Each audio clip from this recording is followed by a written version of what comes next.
Go. I'm ready, Jack. Here we go. What? Set. Go. Go. Easy. Pick it up. Drop. Easy. Come on. Go. Drop.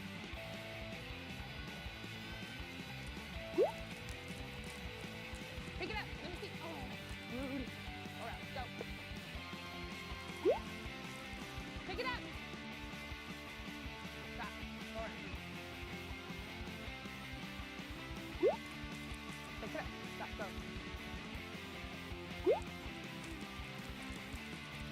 Drop.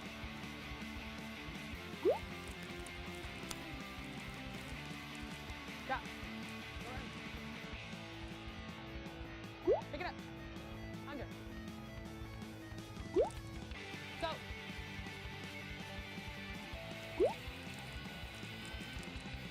Stop. Go.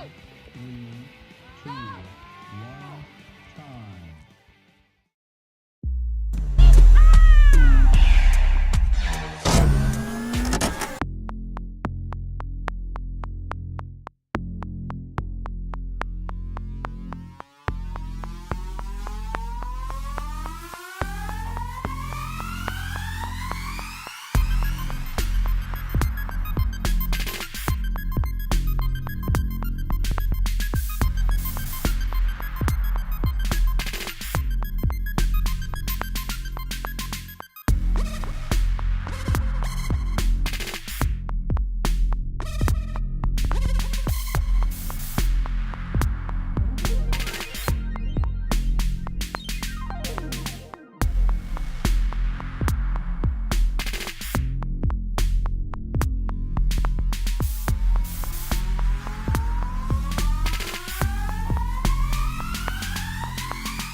Shapes is a subcategory of the team component of the criterion round of the freestyle showcase. This subcategory is about the positional relationship between the handler, the dog, and the disc. Handler and disc create a line, and dog and disc create a line. When these lines are at different angles, a shape is created. Straight lines and curving arcs also define and create shapes. Interception versus chase are the athletic product of shapes.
Right,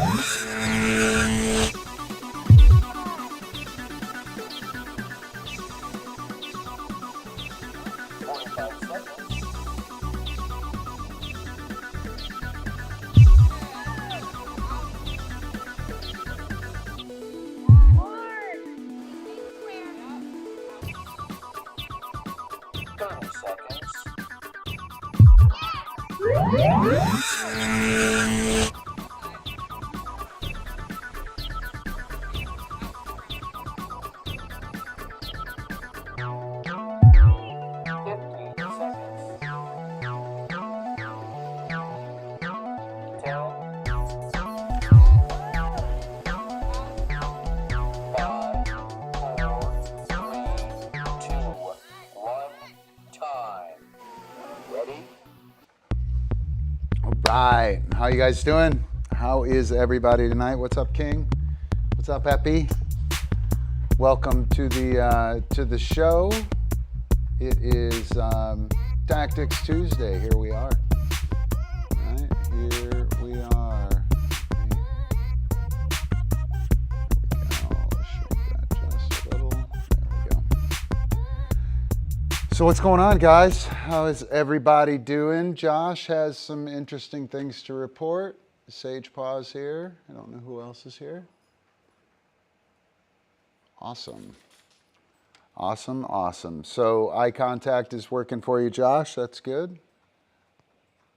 That is good. Eye contact between each trick.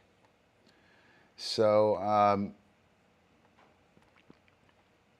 talk about this. So got to say, Ron, we've been working on the eye contact before doing something, and it's working amazing, teaching me how to slow down, I think. And I think Huck may be getting quite a bit from it as well. Yeah, for sure. I think that is kind of undeniable, actually, that Huck is getting something out of it too.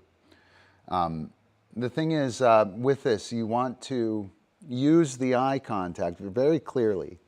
Use the eye contact to launch into the movements and the actions, right? So essentially, eye contact becomes a requirement to earn the opportunity to get the trick. And as soon as that happens, almost all your drive problems completely go away. And then the dog starts to understand that the very first thing I do if I don't know what to do is to give you eye contact. And when you say yes, I'm looking at you. So I wait here, right? At which point in time you then move, and now I know that, man, nothing's happening. What the, right? And that becomes a very powerful, powerful tool for the dog and for the team. Yeah, I definitely think it is centering for the handler, but the big thing is that the team starts to understand that that we're doing this together, right? Without that interplay between dog and handler, what tends to happen is, you know, the dog just does shit. The handler just makes the dog do shit. And the team is a byproduct of how we do this shit, right? When the dog realizes that this is required to do anything, oh, I'm excited, I don't know what to do, bang, right? Now you have a teammate, right? And you have a teammate that knows how to make shit happen. So rather than you trying to hold on to the dog and control the dog and ensure that the dog stays on track and make him do this and make him do that, you just wait and let it happen and let it come to you. Yep. Yep. And again, Josh, I can't, I'm not arguing with the point that it is centering for you. I'm sure it is, right?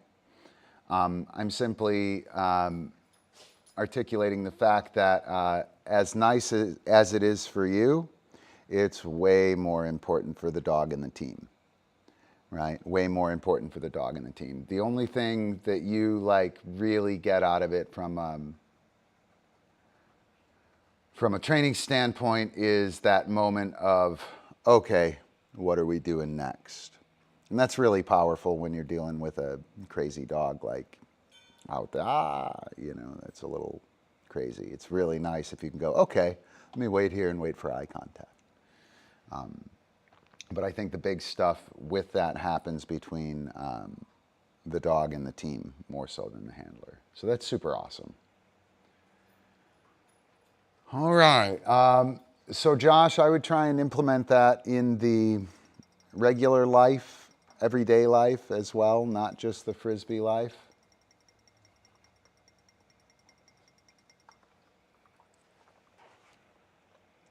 Yeah, well, the show background, shows are dramatic.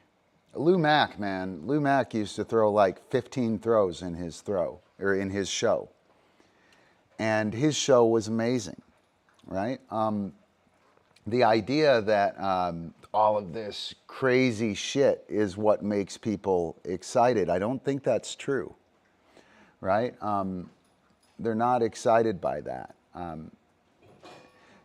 With shows, if you've ever done a show or you've ever watched people respond to a Frisbee dog thing, the crowd is silent during freestyle and they cheer during toss and fetch, right?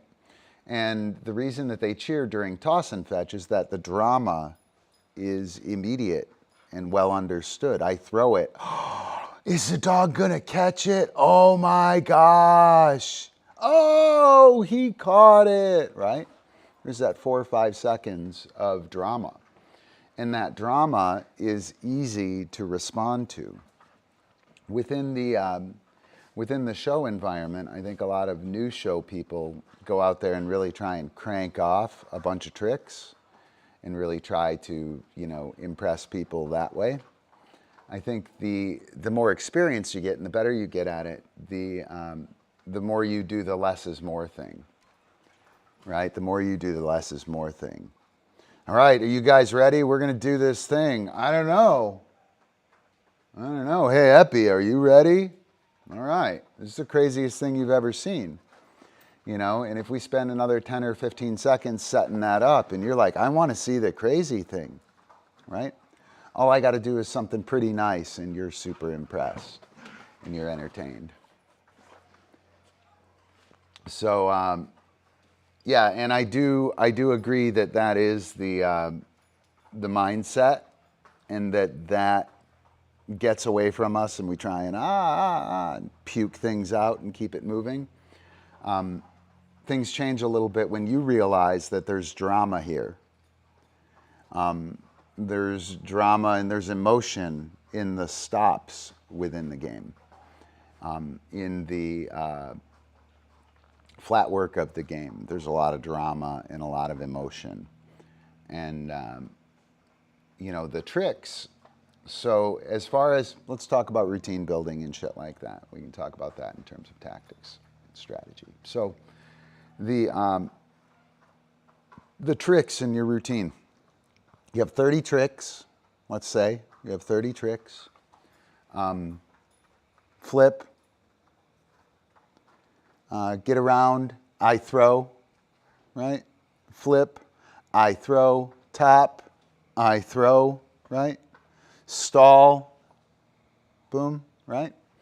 All told, your tricks are 15 to 30 seconds of your routine. All the tricks you do, all the time it takes you to actually do the trick is about 15 to 30 seconds of your routine. All the rest of the time is spent getting set up, waiting for the dog to come back, moving the dog, preparing for the next trick, right? So the thing you laid out there, Josh, is kind of, I need to do it. I'm from the show environment. We got to go, right? It's missing what the game is. right? I did my trick. Well, what the fuck are you going to do now, dude? Right? Now you got to do another trick right now. You know, if a crowd's watching, got to do it now. Do it quick, right? And if you only have your tricks to rely on, you can't keep me engaged and can't keep me, you can't present any drama to me. You can only show me eye candy. And the more you get into that, the more trapped you get in like hopping from crazy fucking thing to crazy thing. Within your routine, within your show, you make, let's say, 30 tricks. You have 15 to 30 seconds that those tricks actually take. And then you have a minute 45 or 2 minutes of time that you have to do shit that is not the tricks, right? So when you are developing your routine or working on the things within your throw, it's not the tricks you should be focused on. The tricks are the only thing you know. Tricks are the only thing you know how to do, right? The tricks are the only thing that the team has put together. All the rest of the game needs to be put together. When are you going to do that? How are you going to do that, right? Kind of flips the whole routine building thing a little bit. What's up, Red Top Dogs? I believe that's Kimberly. Good to see you, Kimberly. Hope everything is going well. Hope you are doing okay.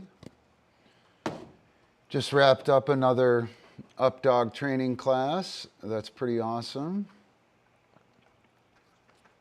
Got one more tomorrow, and then it's just P-Vibe classes.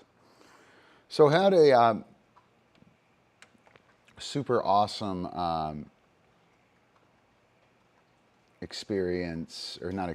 class. I'll go ahead and share this. So in DiscDog class, well, here, I'll go ahead and,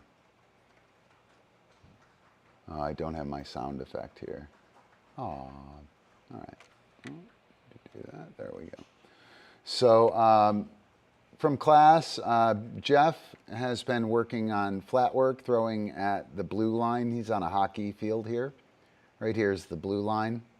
And we have him using the field to change his dog's direction and to understand what direction his dog is going to release.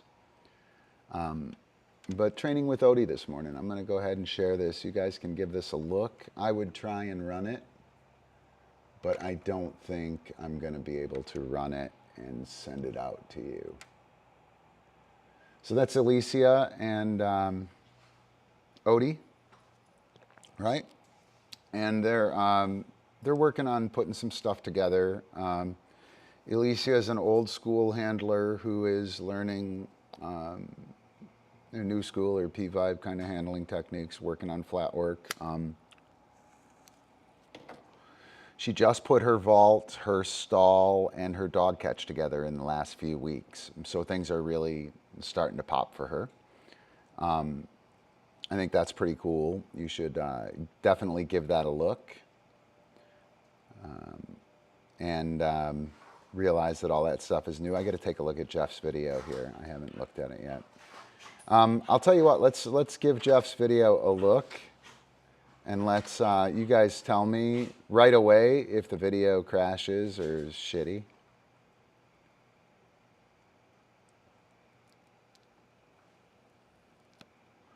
Can I make that big? Is it gonna do it? Yeah, nice. Yeah, we're already crashed, aren't we? Maybe not. So you can see Jeff throwing directly at the line there. Like directly forward. That one is going, there we go. So I would like to see Jeff standing in the middle, right? So I would like to see Jeff standing right there, right where the dog is right now. Well, that's friggin' terrible. Yeah. So right where the dog is right now, Jeff and everybody else, if Jeff were standing there and throwing the dog to the blue line over here, we would be forcing the dog to go counter. If he were standing where the dog is right now and throwing to that blue line, he would be forcing the dog to go clock on the release. And Jeff and everybody else, if that doesn't work at that angle, you go further forward. And now from here, you throw to the blue line and the dog can only peel off clock.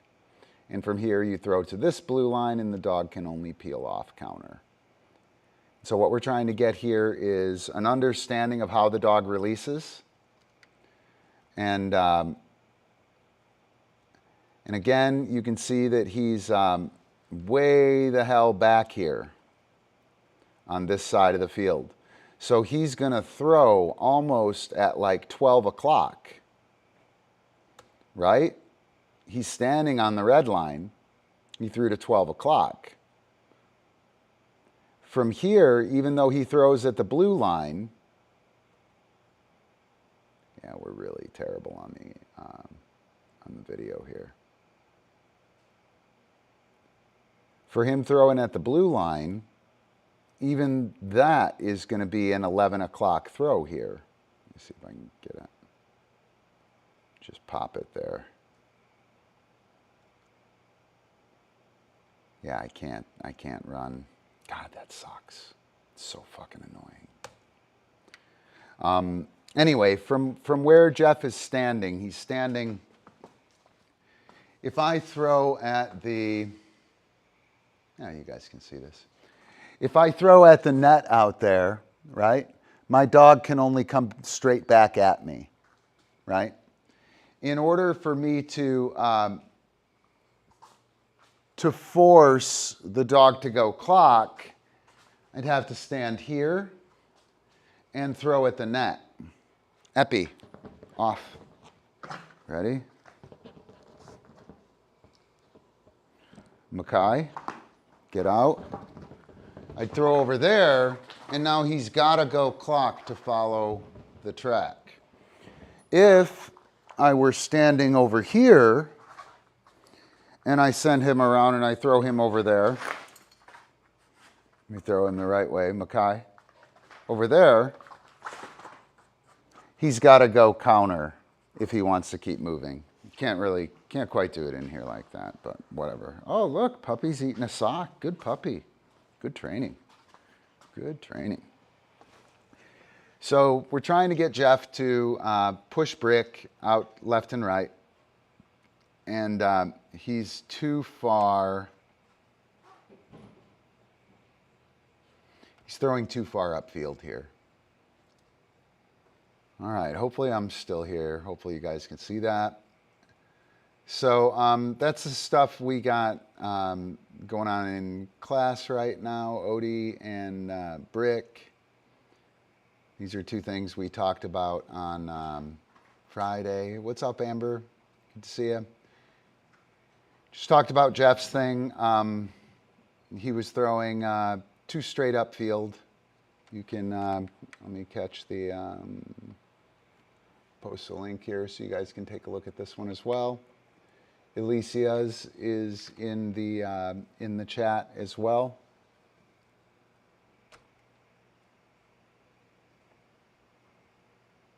Good, good, good. I hope so. I hope so. And hopefully you dig the Digital Dojo background. Pretty cool. So let's see, what else we got here?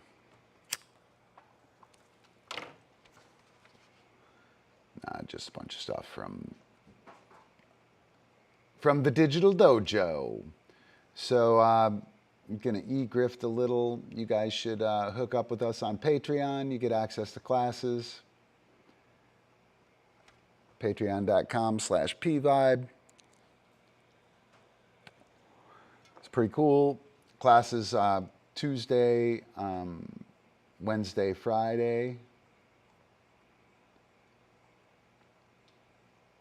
Yeah, it's a nice, it's a pretty nice site. I'm probably going to take, so we have an app as well. Yeah, the learning from each other I think is super important. You know, everybody is getting their shit together, and so within Frisbee, dog handler team have to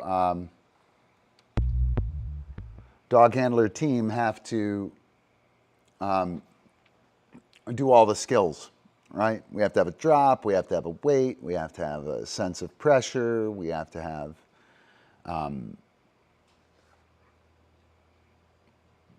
a give. I think that's kind of it, right? Yeah, probably. A bite, right? And everybody, dog handler team, everybody in the dog capacity, in the handler capacity, and in the team capacity all develop at different paces. You bring different skills to the table. Josh, you bring different skills to the table than Cassie, right? Cassie brings different skills to the table than Amber. And the dogs aren't the same, right? Throwing level isn't the same. Understanding of team sports mechanics, how to deliver a pass, how to move with a teammate. Everybody comes with different levels of those skills in the dog slot, in the handler slot, and in the team slot, right? So, you know, everyone thinks, you know, just tell me how to do it. Well, it doesn't fucking work like that. I can tell you how to do it, but you have to know how to do the shit I'm telling you to do, right? Or in order for me to tell you how to do it, I have to learn enough about you to figure out what you know, and then try and figure out how to tell you how to do that, right? And you know, it's a big mistake, I think, when people want an answer. You know, there's no fucking answer for you, dude. There's no answer for you. You have your own answer. There's like one answer for you, right? And the idea that just tell me how to do it, or I can learn what to do and then I'll know how to do it. That's not how it works, right?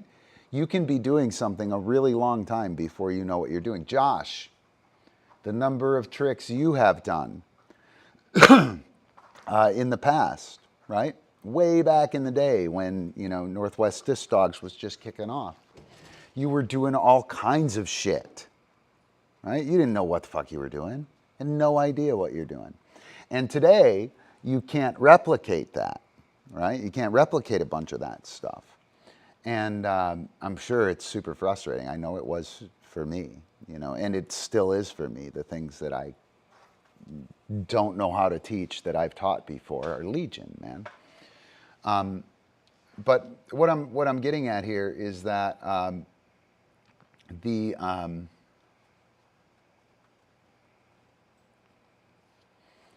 learning how to do this is much easier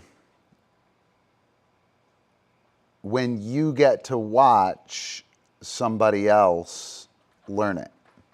When you can pick up the details of the lesson while you're not stewing in it or drowning in it, right? Amber, Alicia, you guys who were here at camp, anyone who's been to camp with us, while you're doing your shit on the field, you're in trouble. You don't know what the hell's happening, right? It's all happening now. Right? You go through that, you get a little look here and there at what's actually happening, and then you come off the field and Josh comes out or Amber comes out, right, and does the same skill set. And now you can see what's happening. And when I give Amber the fix that I gave you, you see her apply it. And then you hear the same thing. Well, move this foot like that. You're like, I didn't know what the fuck he was talking about when he said that. But man, now that I'm watching Amber, I can really see it, right? And so that, that interchange and the modeling or molding, modeling and molding, learning theory tools, or I'm sorry, modeling and mimicry. Through modeling and mimicry, you can learn a bunch of shit that you can't learn with a direct line to me or a direct personal lesson, right? For me, personal lessons are they're really only super valuable with somebody that I have worked with before. Like if I've worked with you and I know how everything goes, personal lessons are awesome. Otherwise, I think that the best bet is for you to do like a small group. A small group lesson, I think, is much better than a personal lesson. Unless, of course, you have a shit ton of dogs and I know how you work and what you've worked on in the past. So, all right. So let's see. Ooh, that'll be fun. That'll be fun. You guys will have a good time. All right, so what do we want to talk about? Anyone have anything that they're working on? Anything that they want to talk about? I'll probably do a little bit of dog training here in a bit. I don't know what I'm going to do. Probably lame pedestal work with King and Epi. I do want to clean up their pedestal work. Both of them are quite good at it until I get them working together, and then like they kind of take advantage of me a little bit. Epi gets frustrated. The run tornadoes, all of them. I don't know about Vinny Valentino and Nalu, but Epic, Polka, and Ferris, if they get frustrated at all, they get angry. So while I'm working these guys together, I'm a little bit afraid of frustrating Epi too much. If I frustrate Epi too much, I'm liable to have a dogfight on the camera.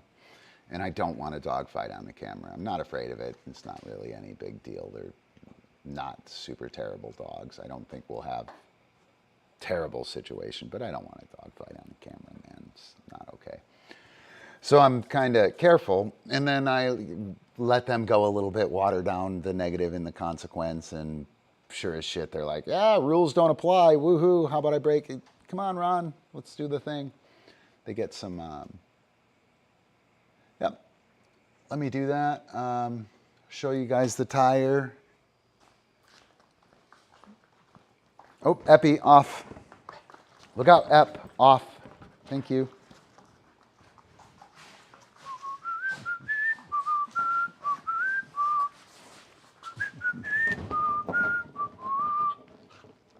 Hey, get off. Over here, Ep. Up, up. Epi. Ep. Up, up. Yes. So all I have here is the ball, right? Epi, get off. And you set the ball in, you hook it right there, right? Oops, you can't. Epi, dude, go. Up, up. Thank you.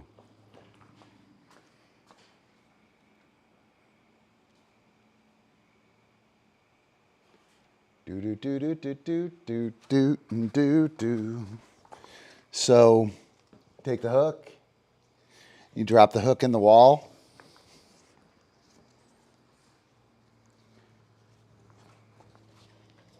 And hopefully I got it the right way. I actually like the cinch strap rather than the ratchet strap. I think the cinch strap is a little better. So the one that just has the cinch thing.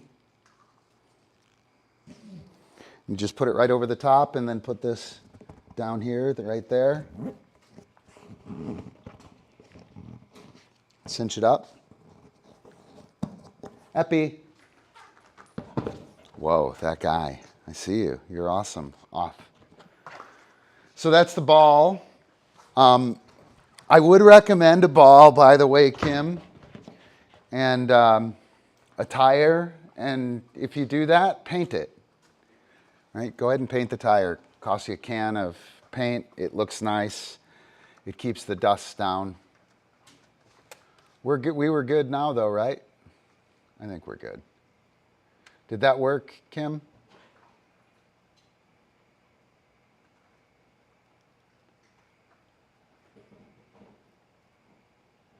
Yeah, I'm sure there is a big lag time. I have it on normal latency, so. But we did have, whatchamacallit, right? We were good with that.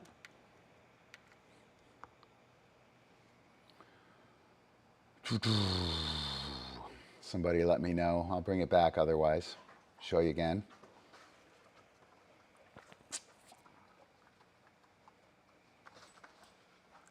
And let me see. So the ball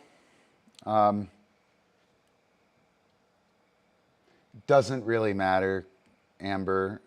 Pretty much any tire will work. A bigger tire will sit the tire lower and deeper in it. A smaller tire will put the tire more on top of, or will put the ball more on top of the tire. I wouldn't get a little tiny one, right? Don't get a tiny tire. But I wouldn't get a big giant truck tire either. That one's almost too big. I think I have an 85 centimeter ball in there right now, and it's a truck tire, so. Kim, you're gonna work the dog back and forth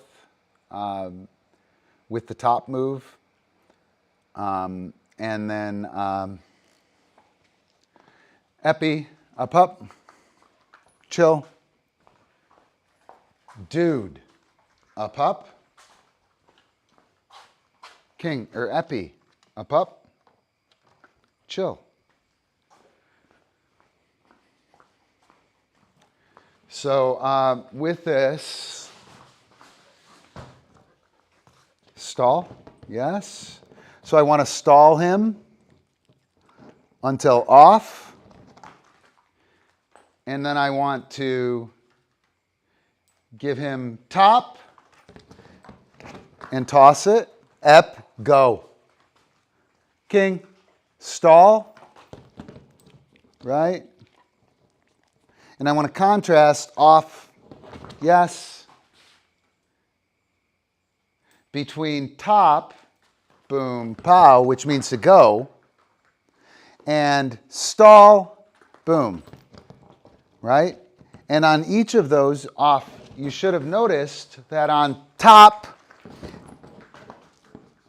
excuse me, thank you. Should notice on off, yep, you got it. On top, King, top, that he's going. He can't stop. Stall, he's rocking back, right? Oh, shit. Funny. It was good work, too. Good job, Epi. Chill. So, off, dude. Top, he can't stop. King. Stall. Oh, yes, good. So I'll stall him again, off. When he hears stall, stall, he'll jump up in order to stay on the ball. Off.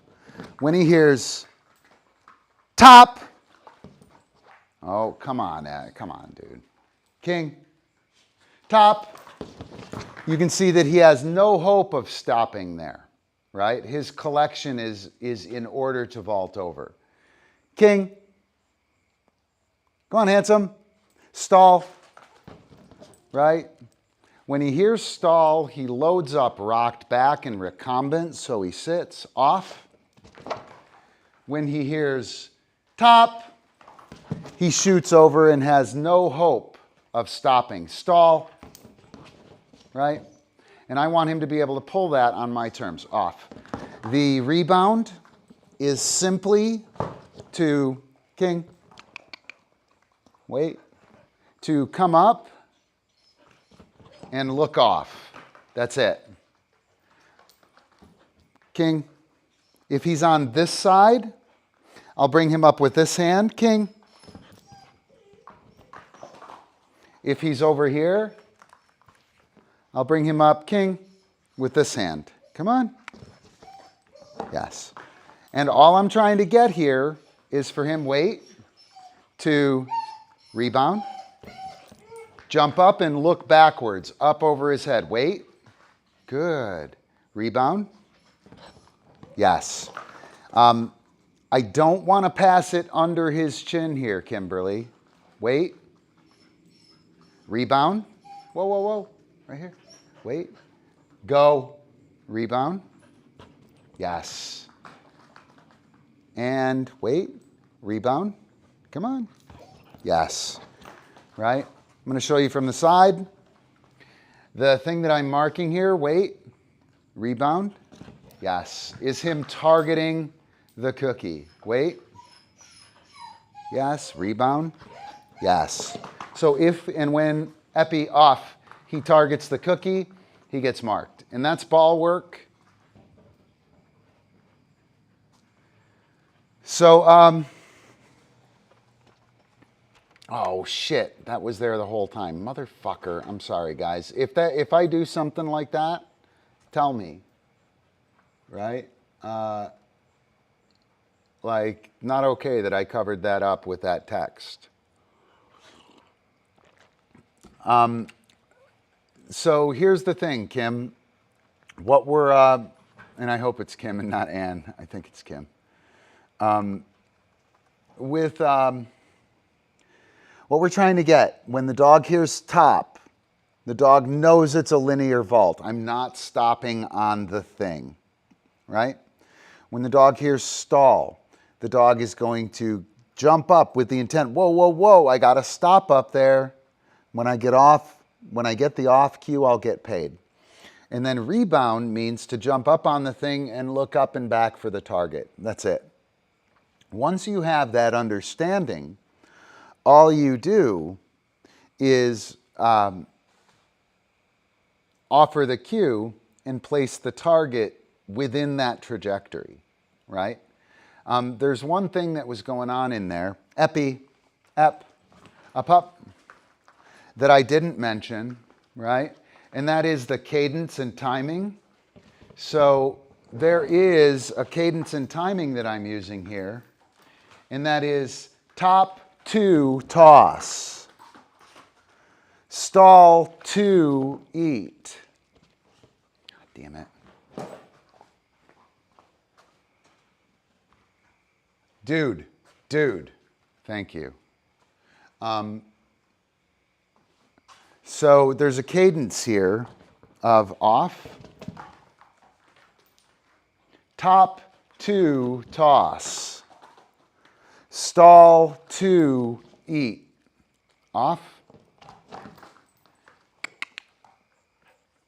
rebound, to, off, right? Stall, to, eat, off, top, to, toss, right? So that cadence, that to slot, it's not a number, it's just 1, 2, 3. Top, 3. Top, 3. Stall, eat. Stall, to, eat. Rebound, to, look, right? So that cadence, 1, 2, 3, right? We're going to rely on that cadence, right? And then what we're going to do is we're going to rely on that cadence, and the dog is going to know where the cookie is going to be, right? So, dude, thank you. King, wait. So when I tell King top, he's waiting for 2, right? He's literally aus, yes. Top, 2, yes. I don't even have to look at him. I can look cleanly at you. Stall, 2. Come on. And he's never done a stall on my body. I'm actually, dude, go. I'm going to try this. Dude. Hey. So this one is a little tough. I'm going to try it without a cookie. I'm going to try it just with my body. King, wait. Stall. 2. Yes. Oh, get up there. Stall. 2. Oh. Come here, King. I'll go with the cookie. Wait. Stall. 2. Eat. Oh, good try. You ready? Want to try again? Wait. Oh, fuck.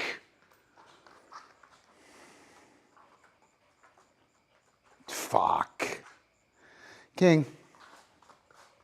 God damn it. God damn it.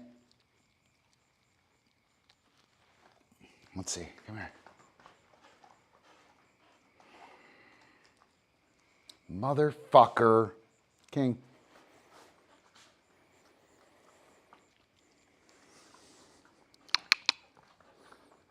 Good work. Come on. Good job. King. Good job. Come on. Good work. Fucking A. So there you go. How to break your dog in fucking 5 seconds. God damn it.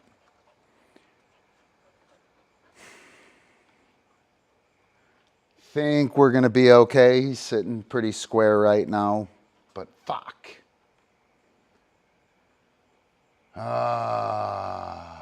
Yeah, oh snap. Indeed. King. All right, I think you look pretty good. All right. So the fingers crossed, we just have a little tweak and a little, dude, FB, dude, come on, up. And we just have a little tweak and a little discomfort on his part. Yeah, it looks not bad. And I'm not sure how tough and stoic he is. He looks like he's dragging it pretty good too. I know. But we'll see. Could totally happen at any time. In particular, shit like this. And I think something that's important to keep in mind is how lame and non-impactful that little fall was, right? He literally slipped off about as slow as you could slip off of a back, right? And bang, came up 3-legged.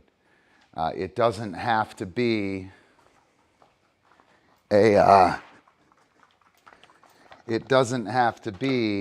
a major traumatic thing to have that happen.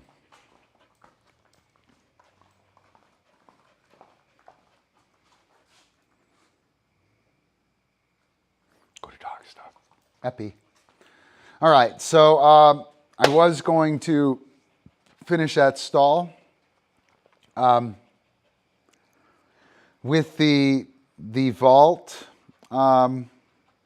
Kim, you want to directly map the vault top to cookie leg, right? And you get top to the lifting of the leg, or to the presentation of the back, or to the presentation of the chest for the rebound, right? That becomes your 2 cue, and that becomes the predictor of the placement of the target, right? It's like the ball would appear there. The target appears over the ball on 2. The target will appear over the ball on 2. Or the target will appear over the trigger on 2. All right. Yeah, it doesn't look too bad, guys. It doesn't look too bad. I think we're okay.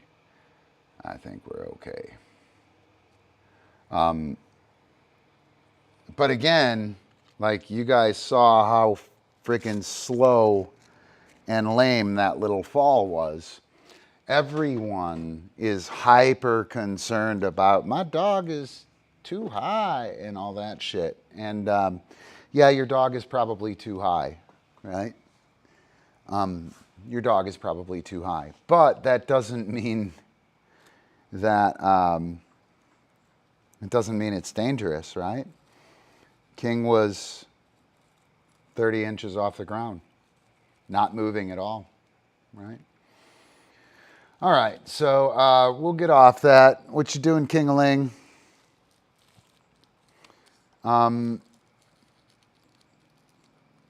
Yeah, you rely on the cadence, Kim. Hopefully that's enough. Hopefully that'll get you started. Any questions on ball work or weird shit like that?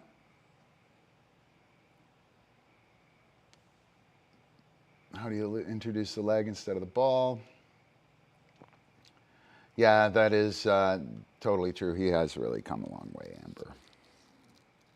He's super smart. He's a role model. He's a role model now. And it's funny because the other dogs are kind of looking to him as a role model, which is even funnier. Because, you know, he was kind of a hidden guy, just a dude in the pack for a while. And now he's like super cool kid with a hot little superstar coming up under him in Cupcake. Yeah, ball's super awesome. I really like it. Most important thing is that the dog is targeting the cookie. It's real easy to make this all about the ball, right? So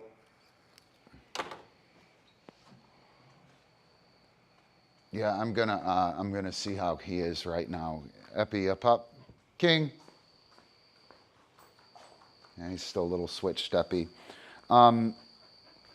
So wait. The most important thing, stall, is that he targets the cookie, right? Off.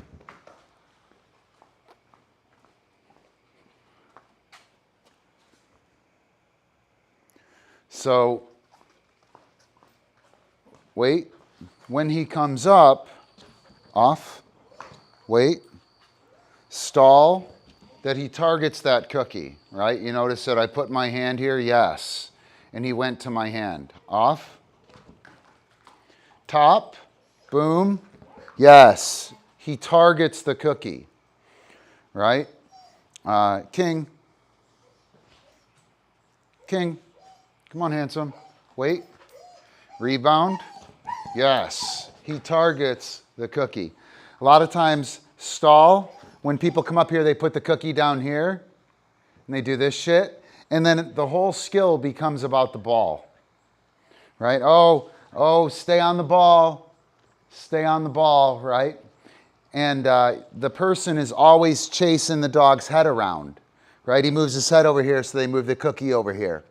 And now the dog is trolling the surface of the ball. Do you see how unconfident and shaky he is? As soon as I lift up here, he stabilizes, yes, yes, and he targets there. So off, you want him to target top, yes, the cookie. Epi, off, good work. Go to dog stuff. All right, guys.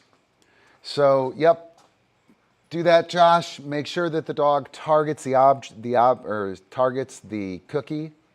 That is your disc being played, right? That is your disc being placed. Top two, right? And then the dog follows it. You'll want to make sure that you're very clear with your throwing technique. Making this throw is super funny. It'll be fucking terrible. Nobody knows what the hell is happening with it. The dog doesn't know it is being thrown. It's a big pain in the ass sometimes. So, wow, that's weird. Why is that color? Oh, that's why. Hang on, let me make some adjustments here. Oh, I don't want intelligent auto.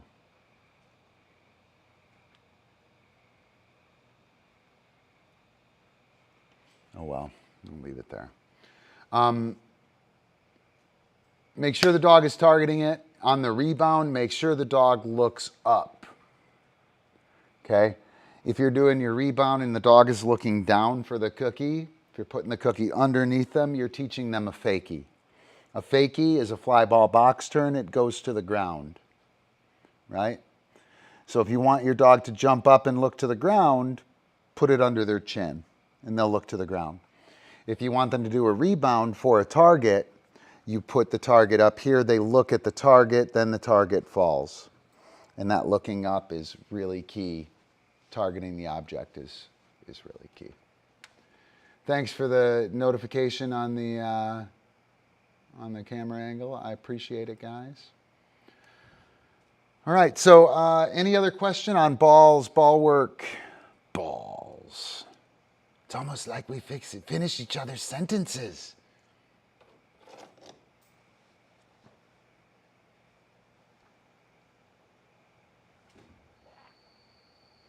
No, just a normal ball, Walmart. They're pretty resilient. I haven't popped one with paws. I have popped them, not with paws and claws. It was a vicious round of tray ball. Yeah, the dogs were killing it. Only been popped with teeth. All right. So, any other stuff on the ball or anything? Josh, you might want to get one that has some sand in it. The ones that have sand in it are pretty nice.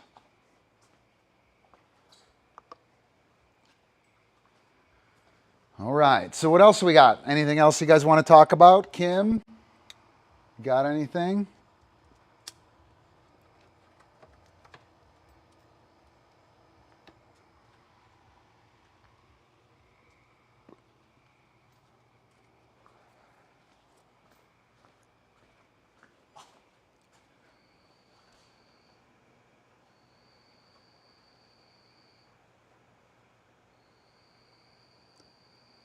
Yeah, I don't think you need a heavy duty one. Get a heavy duty one, don't. It's not a big deal.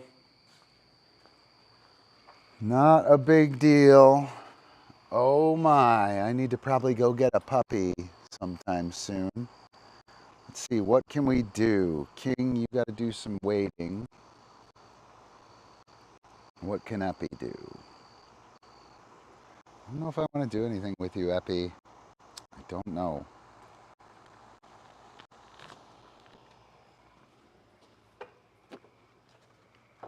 You guys all set? All right. All right, we are all pottied, all set. All right, so what else we got? Anyone? Anything? Whew.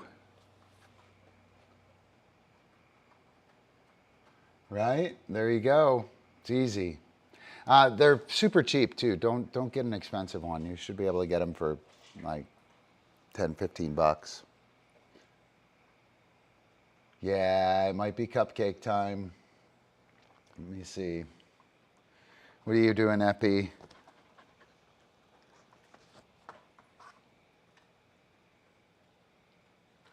Oh, look at him. Oh, look at him. All right, so I'm gonna play a quick cupcake video, her doing her retrieve thing, and then I'm gonna go grab her. So let me pull that up real quick. I'll do a new dealio, and then movies. Come on, Ron, you can find it. Ooh, epic cued trot. That's a good one. You know what? How long is that? It's not very long. I'll run that real quick while I'm looking for this. It's a pretty good one, actually. Right here, you ready? Mike. So I do a cued trot. Let's go. With the dogs. Go! Go! Trot. Go! Trot. So that's a gallop. That's a trot. Yeah. All the baby boomer hippies with their peace signs. Whoa, I'm dizzy. I'm dizzy up here. Dizzy. Whoa. And in all my bewildered, wide-eyed passions of fear, this is how they used to feel. Yeah, it's a really good warm-up. All right. Whoops. Do, do, do, do. All right, be right back with some little cupcake. Oh, you got hosed. You got hosed. There are only 2. Good. Didn't make it out. Hey.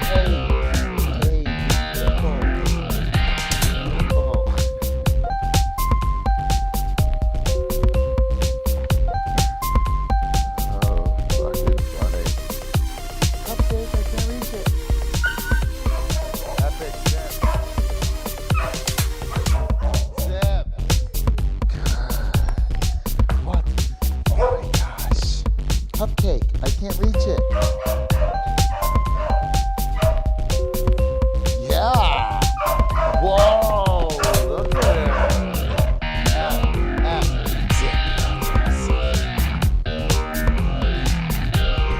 Yes.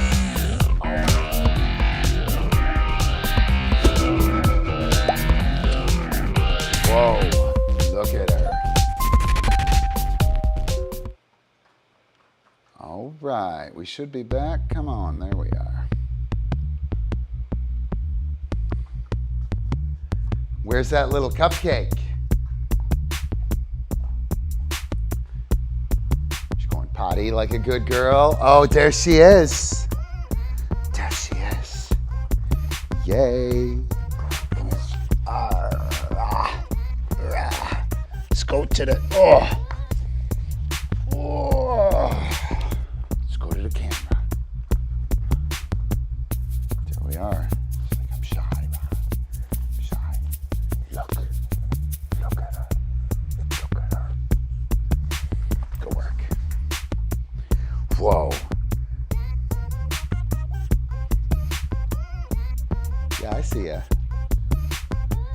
So yep, Epi started to look at her and kind of pay attention to her. And he's tried to play with her a couple times. He doesn't know how to do that. Wasn't a lot of playing here with Luke in my group.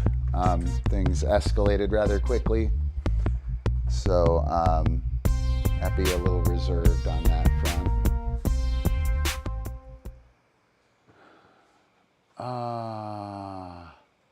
Yeah, I really like that cued trot for that purpose, Amber. Epi, Ep, go, Ep, go, trot, whoa, trot. No, not gonna be, dude. King, up, good, chill. Epi, Trot. Ouse. Let's go. Go do dog stuff. Not going to be able to do it with that here and King in here. But the cued trot, super, super awesome for the, did I just lose my server? Huh. That's interesting. Am I here still?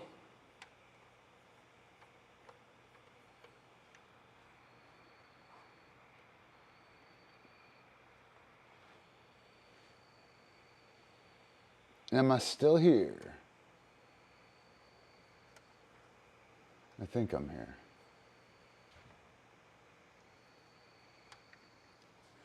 So yeah, I really like it for that purpose, Amber. I'm able to move the dog in a trot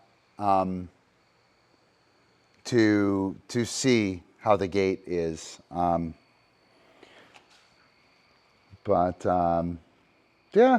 So where's the puppy? Where'd the puppy go? She's out doing something. Good, good. I'm glad I'm still here. All right. So what else can we do? Hey, pup, cupcake. Come on, big mama. Yeah, let's get in here. Get in here. Good girl. Good girl. So I'm gonna let these guys hang out for a few, and then I'm gonna take Epi in, so I don't have to worry about Epi and about Epi getting frustrated and doing anything to the puppy. We'll let them hang out, and I'll do a little bit of puppy work and make King wait. It'll be good for him. But yeah, we'll just hang out for a few. Go ahead and shut this. Getting a little buggy in here.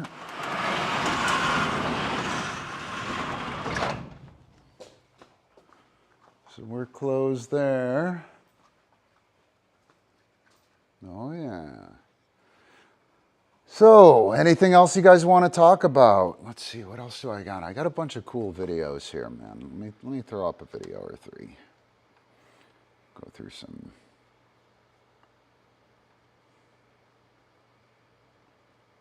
Let's see, that's a video share.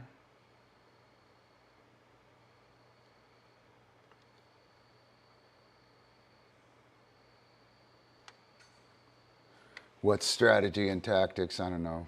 You're losing me with your fancy talk. Let's see. Oh no, I need movies and not date modified, date added.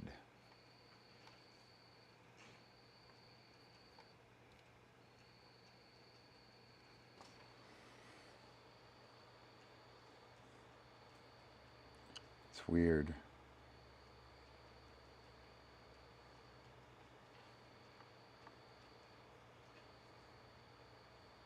Huh.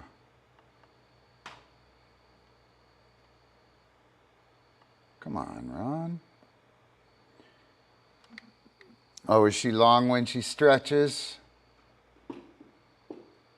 So weird. I just brought in a here we go. Jeez Louise. All right, here, April and Marty from DiscDogger. Let's watch that. Pull up a new scene. Shabanya. Cute puppy. Over. Yes. Yes. So good April man. and Marty Dog from catch. 2020. Down No, I have it on. Huh? Down in Florida. And I'm going to go ahead and my take gosh, Epi are you in. excited? Epi. Sure. Oh, nice paw print there. All right, and I'll be right back, guys. Get back. Oh, watch out. Get back. Oh, I can't reach it. Get back. Ow. Yes. Get. Yes. Ow. Yes. Yes. Good man. Out, over. Yes, over.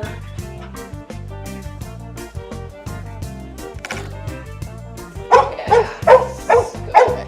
Go. Up. And sit. Pretty. Stay. Off. Whoop. True. Yes, good.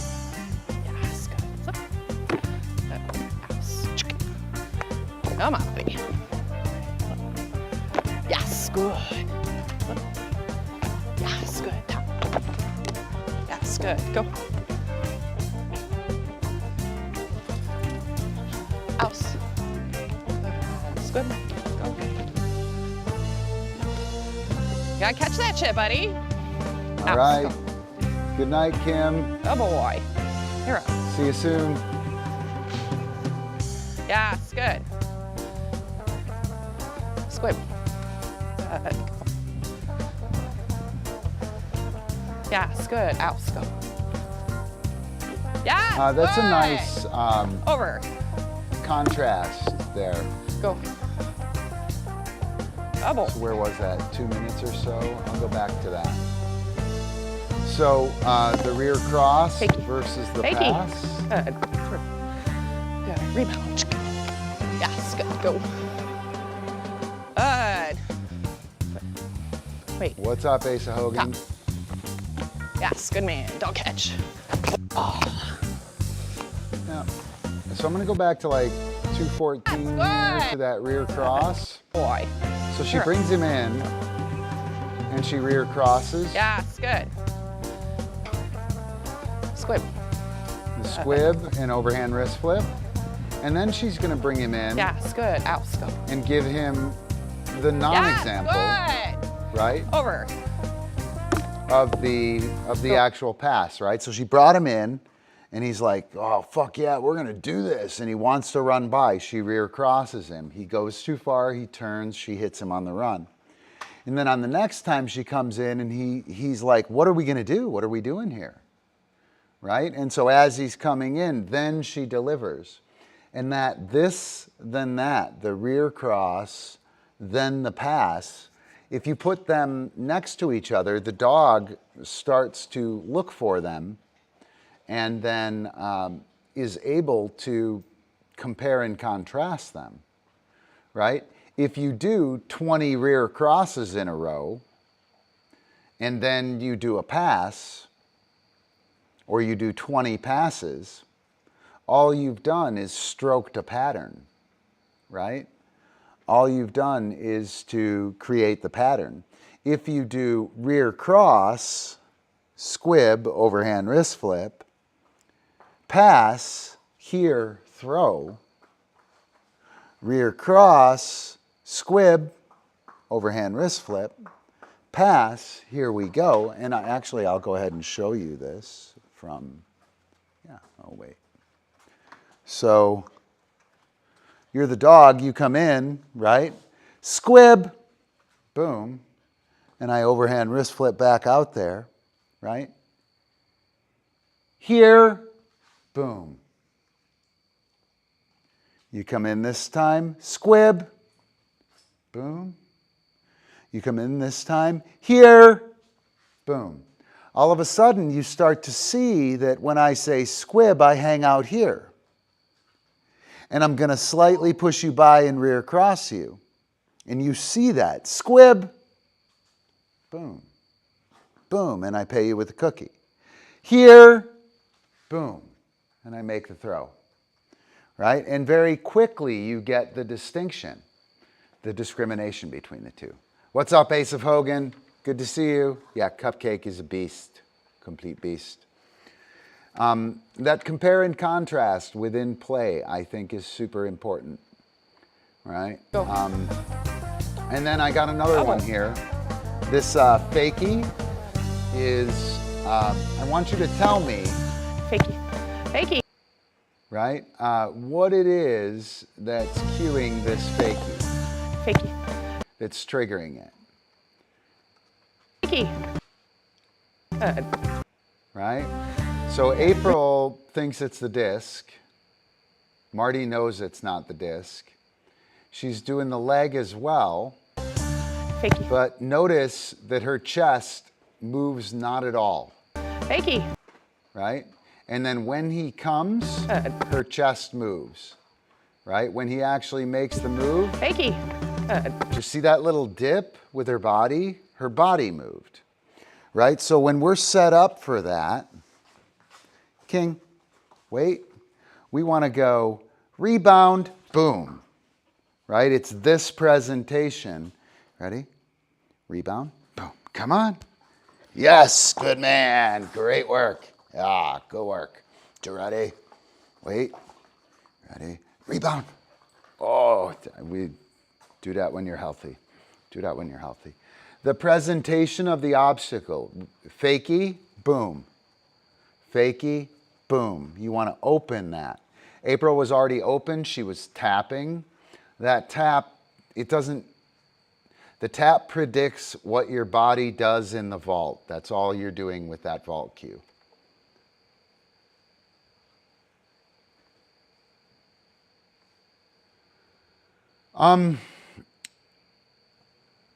No, it doesn't.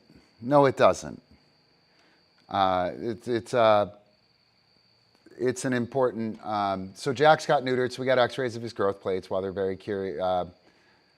The growth plates are closed, so does that mean he can do vaults?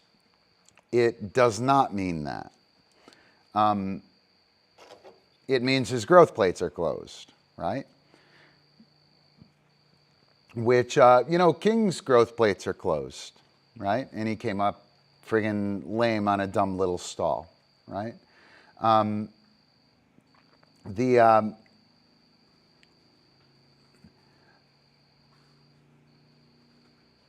18-month rule has essentially been satisfied, is what we can say from that, Ace of Hogan, right?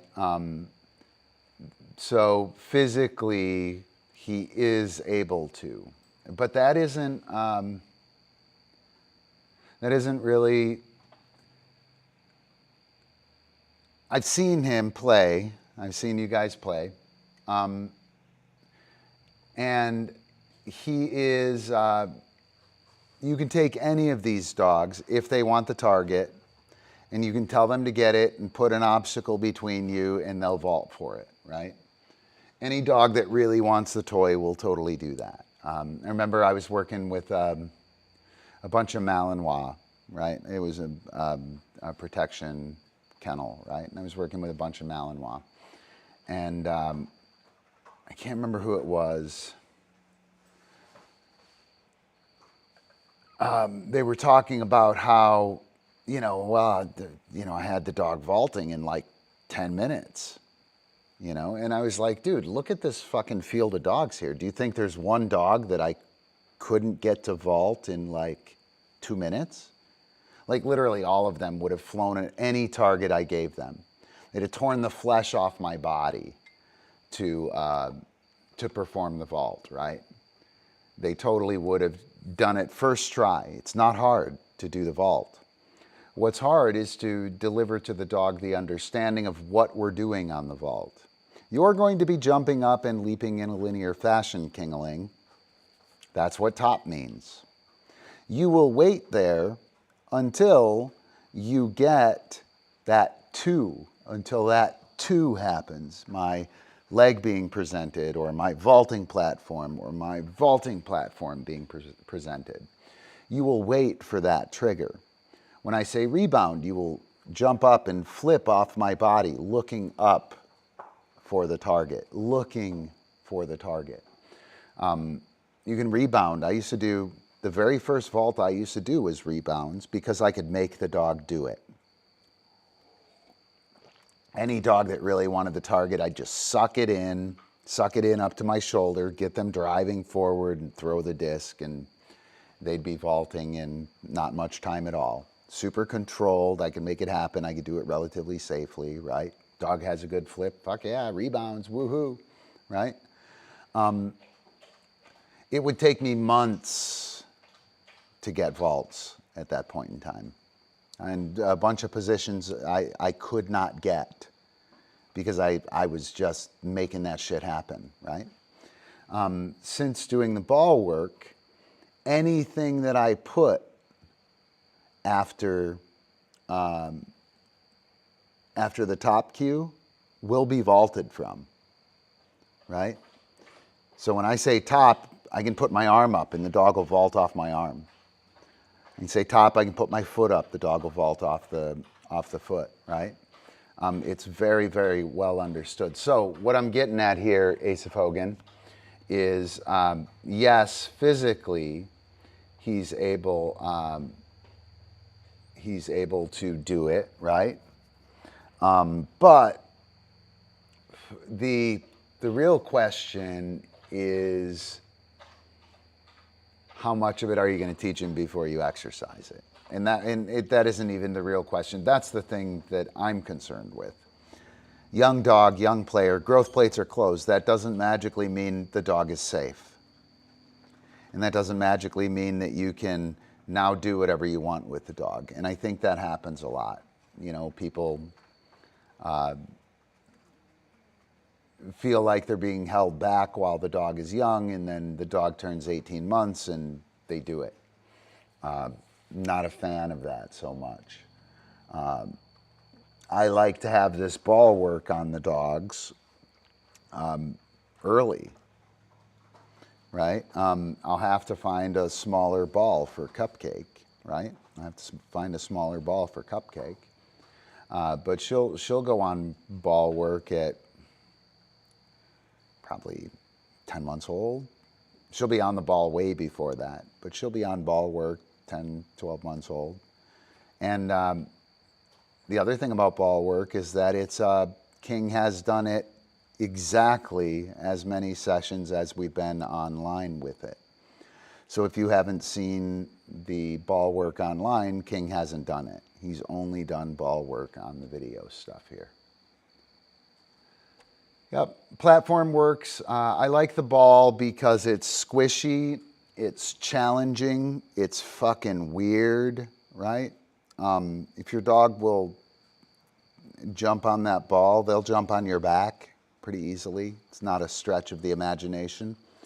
The stretch from any kind of a pedestal to your back is much greater than the ball.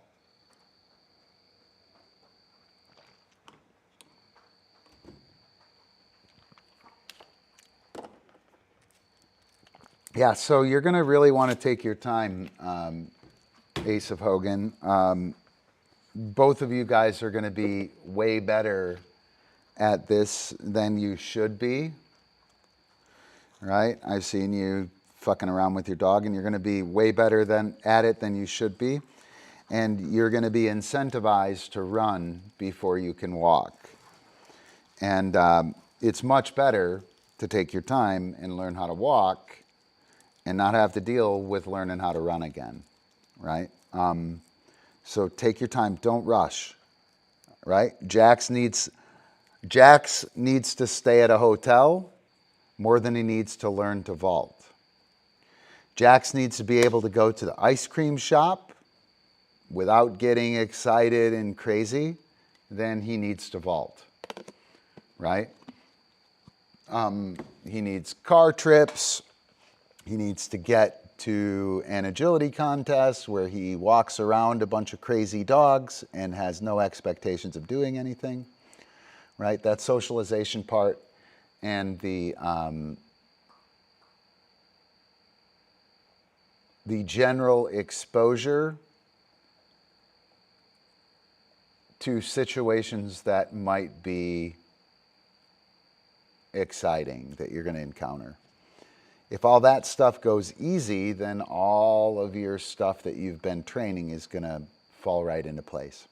If your dog can't get out of the car without getting super excited, you're going to get out of the car 20 times over the course of the weekend. If the dog gets fatigued every time the dog gets out of the car, by Sunday, your dog is not going to have any energy to play and will be too fatigued to listen to you, right?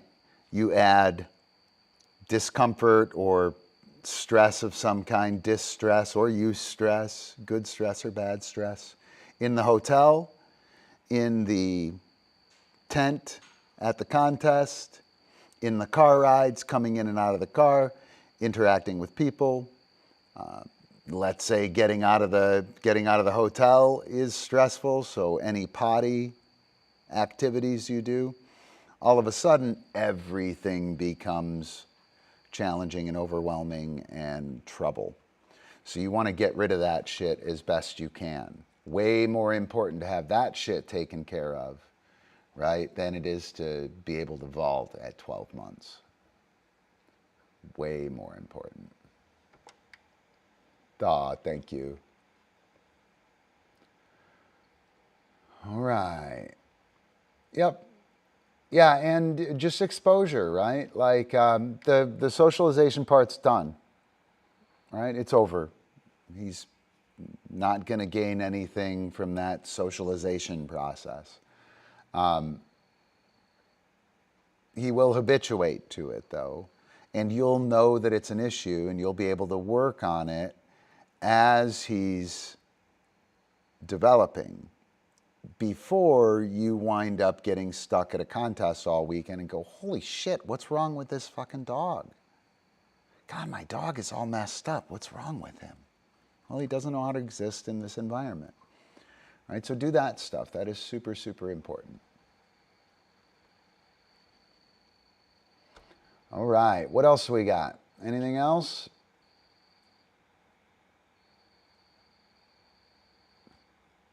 Yep. Yep, repeated entry. So I would recommend going to like an agility trial or something like that. Anywhere you know there are going to be dogs, a fun run, the 5K with the dogs, whatever. Anywhere there are going to be dogs, go there, get out of the car, walk up, hang around the outside and leave. And get him acclimated to being around 100 dogs, in the general vicinity of 100 dogs, getting out of the car, seeing some dogs work and walk around and whatnot, and not getting apeshit, and then leaving.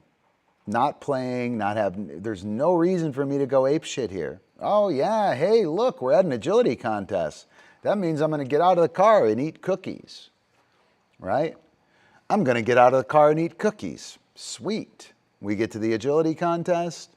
The dog gets out of the car, looks at you, eats some cookies, and expects to leave.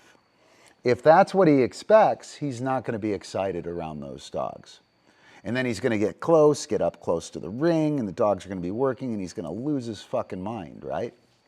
But he's not going to have lost his mind on the car ride there, or getting out of the car, or through simply smelling a bunch of dog smells, right?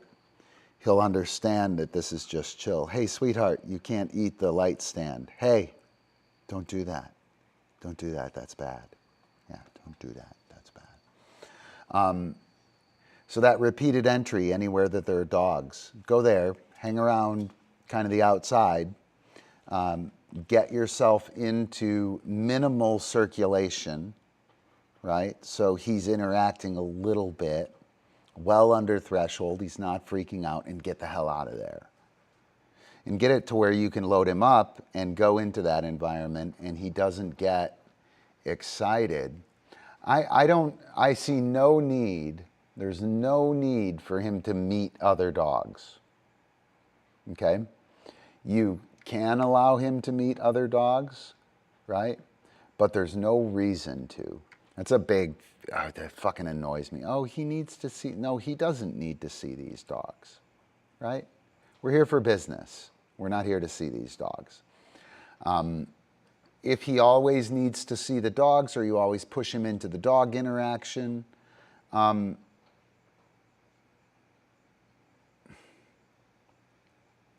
he doesn't need to see those dogs.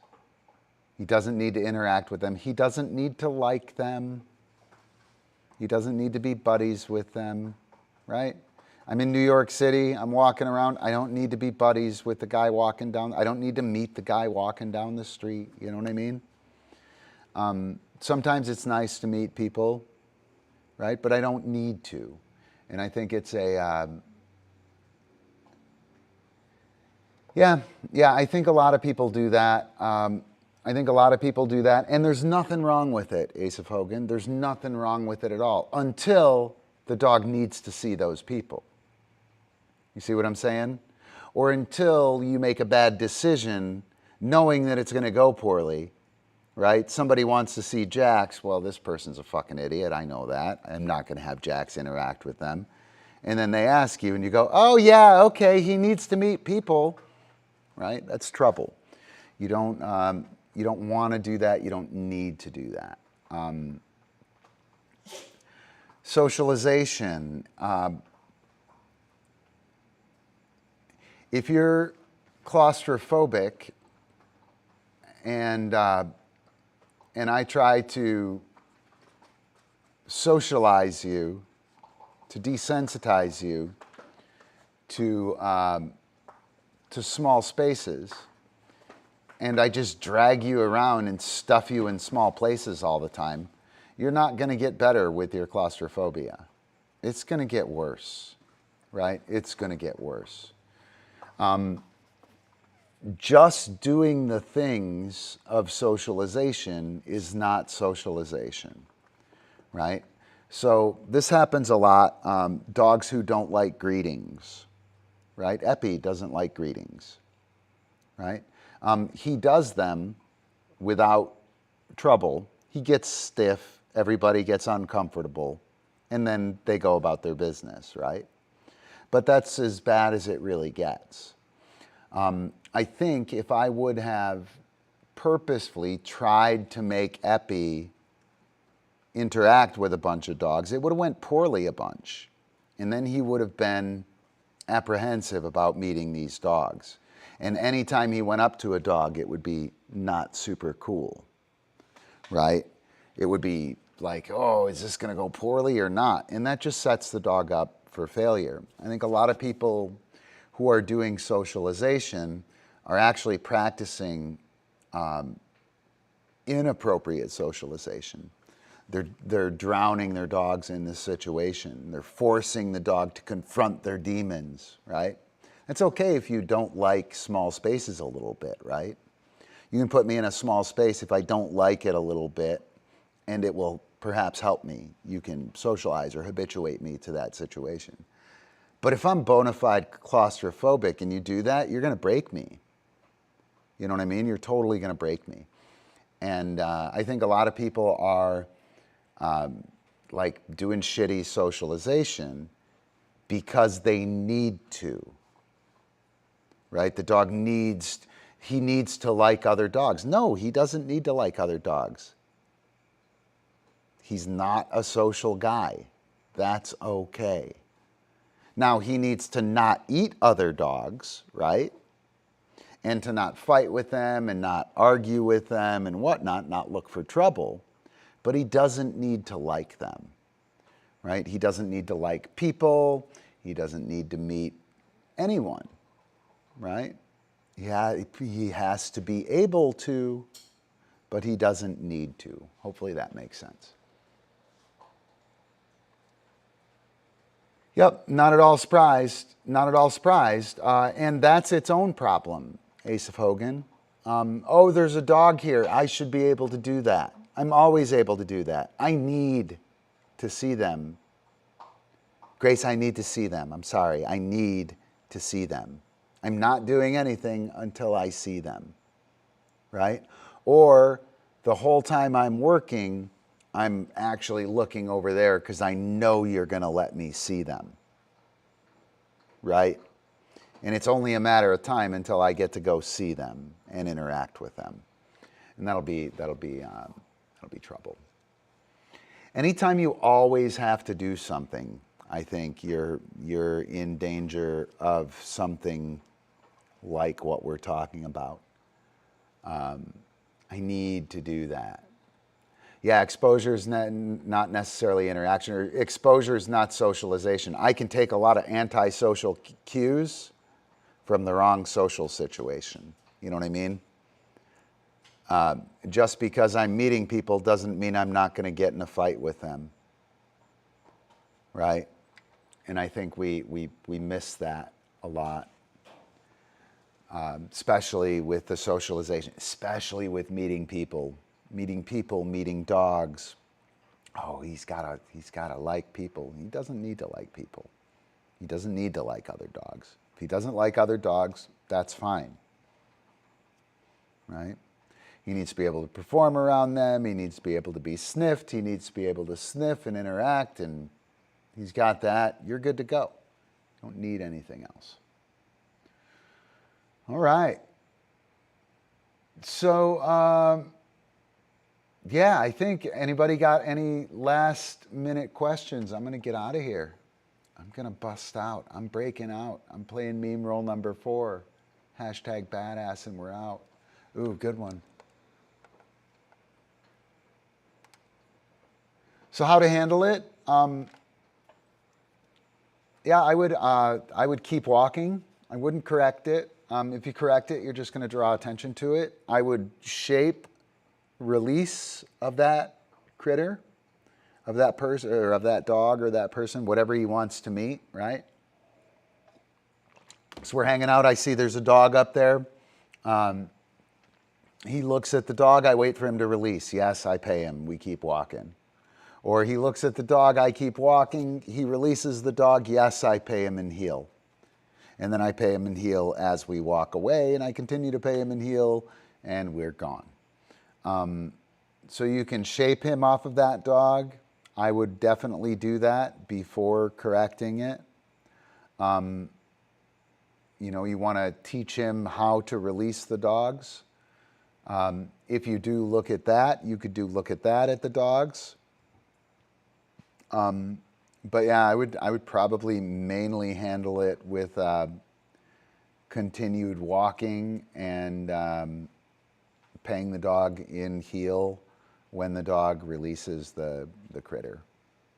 And then if it were attractive or exciting for the dog, I would dismiss. I would park myself 50 yards away from a dog that he's going to look at, and I would dismiss the dog, my dog, and then I would shape the dog off of that dog and get my dog to release that dog a bunch and then leave. And that would be his interaction with the dogs.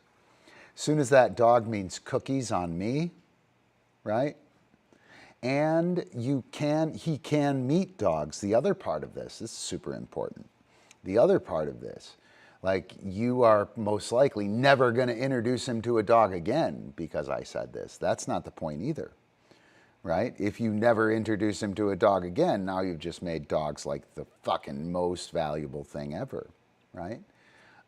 So he may interact with dogs on your terms when you want him to, right? When you need him to, not when he needs to, right?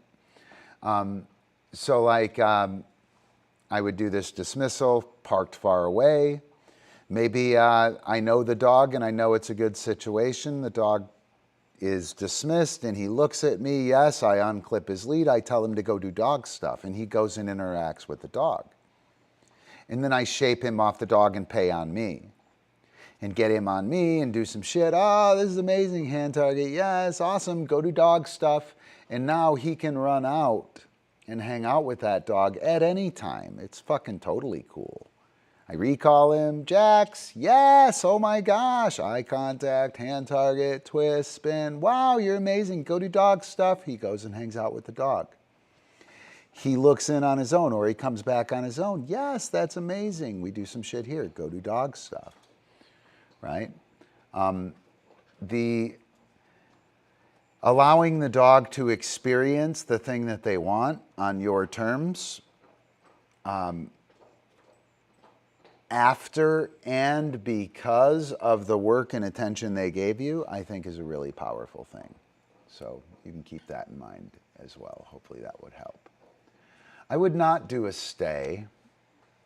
So when you tell him to stay, right? When you tell him to stay, who's at, where does the buck stop with that behavior, right? When you tell him to stay, where does the buck stop, right? At the very end, you're responsible for it, right? So if you tell him to stay, he's got to stay. And if he doesn't, you have to make him, right? And now you're fucked, you're in trouble. Now you're doing something that has nothing to do with this dog, has nothing to do with helping the situation, has to do with making him do this thing, right? And then you making him do it, what happens when you take the thumb off, right? Catholic schoolgirl in college goes to the party on Thursday night because she's never been able to stay out. Her parents had her home at 10 o'clock every night. Thursday night, she's going to the fucking party. The end, right? Because she's not been allowed to do that. She's had the thumb on. She's been forced to stay, to do the stay thing at home, right? The good little, non-denominational Lutheran girl or Baptist girl who had a sensible 11:30, 12:30 curfew and had good communication with her parents and was able to go out and stay out later situationally as long as she was in touch and doing her thing, right? On Thursday night, when the party happened, she's like, no, I'm not going to the party. I have class and a test on Friday, right? The Catholic schoolgirl who had the thumb on with the strict discipline put on her of not being able to go outside and artificially withheld from the party, she goes to the fucking, nothing is going to stop her from going to the party. Nothing, right? The girl who has experienced partying in a responsible fashion and had the type of interaction that puts her responsible for her own behavior, right? She's like, yeah, that's going to be a cool party and all, but yeah, I have a test on Friday. I think I'll stay home tonight, right? So I think putting that stay on them can totally backfire. It also makes you at root responsible for shit that you don't even care about. All you're trying to do is have the dog not want other dogs, right? And now all of a sudden you're enforcing a stay, being an asshole about it, right? Because the dog isn't staying. Now I got to be an asshole. And, does my dog want to be here? Fuck no, they want to be anywhere but that stay. So instead of that, dismiss the dog, stand there on lead, let the dog look around, right? If the dog is going to tear your hands off, step on your lead. We need to do that, actually. I will totally go through that. Mechanics Monday. That sounds like a good Mechanics Monday thing, leash handling. But you allow the dog to stand there, and then all you have to do is wait for the dog to release the critter. And when the dog releases the critter, here's a cookie, wow, hanging out with me is fucking badass. All you get is cookies, and then I tell you I'm unavailable, and you can look at the dog again. And you can spend all your time looking at the dog and nothing happens. When you look in here, all the shit happens. It's amazing. And I'm just going to allow you to look at the dog or to go play with the dog again. So who cares, right? You build value on you, and then you use that against the draw on the dog's, the draw of the dog's focus. If I make the dog look at me and I make the dog stay, I'm by definition not very cool. If I were cool, the dog would want to be with me and would want to look at me. If I have to make you look at me, by definition, I'm not cool and not attractive. You follow? Hopefully. Super important. That's awesome. Thanks. Yep. If you ever need nice things happening, nice things said in your live stream, invite Ace of Hogan. She's terrific. So guys, with that, I'm gonna jet. Mechanics Monday next week, I think. I will do that, and we will deal with like mechanics of dog training, leash handling, yeah, stuff like that. So play meme roll number 4 to play us out. I'll see you guys soon. Take care.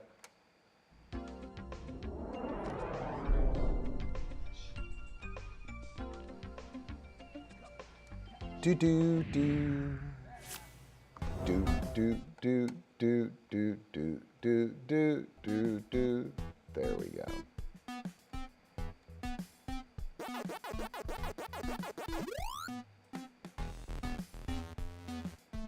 Good job, King. How's that foot look? Oh, not too bad.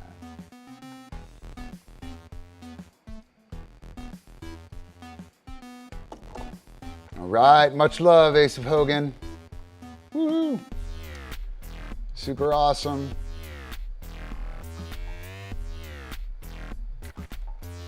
Hook up with us on Patreon.